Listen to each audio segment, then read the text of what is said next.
Sawa, nitakutumia hiyo.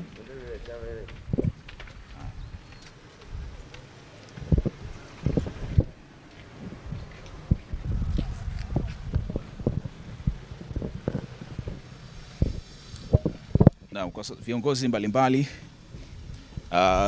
mbalimbali wanaendelea kuwasili katika mahakama ya rufaa. Na kwa sasa anayewasili hapa ni makamu mwenyekiti wa Chama cha Demokrasia na Maendeleo Chadema, John Heche. Na hivi ndivyo ambavyo anapokelewa.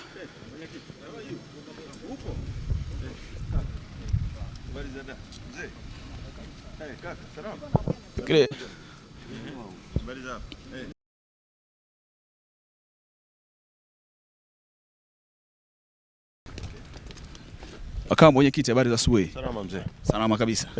Nini hasa kilichofanya pengine muombe marejeo ya kesi hii? Kwa sababu kuna mambo mengi hayajaenda sawa. Kuna vitu vingi ambavyo ukiniuliza mimi vimefanyika nje ya utaratibu wa sheria zetu. Tutazungumza baada ya kuwa tumemaliza presentation hiyo leo. Pengine cha mwisho, msimamo wenu ni upi kwa Jaji Hamidu ambaye mara kwanza mmeonekana kama hamkuridhishwa na? Tulishasema kuhusu yeye kwamba mahakama isitumike kama mahakama ni sehemu ambayo inapaswa kuheshimika, haipaswi kutumika kuonea watu na kupora haki za watu. Mahakama ni sehemu ambayo inapaswa kutoa haki. Literally, kwa mfano chama hiki kina mamilioni ya watu. Unawezaje kufanya injunction ya watu wawili dhidi ya mamilioni ya Watanzania? Common sense inakwambia vipi? Kwamba watu watatu wanaweza kuathirika kuliko mamilioni ambao wananufaika na uwepo wa Chadema, kwa maana ya kwamba kuwajengea demokrasia, kupigania haki za watu na vitu kama hivyo. Kwa hiyo tutazungumza baada ya kuwa tumemaliza kesi. Na huyo ni makamu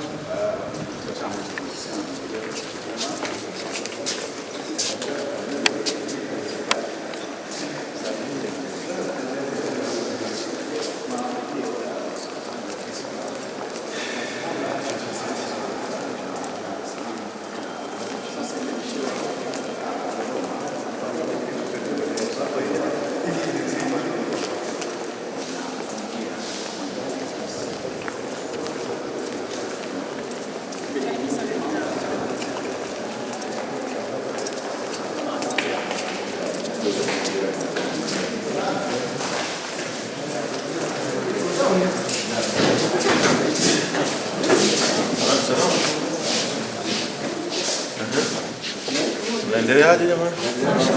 Wazima.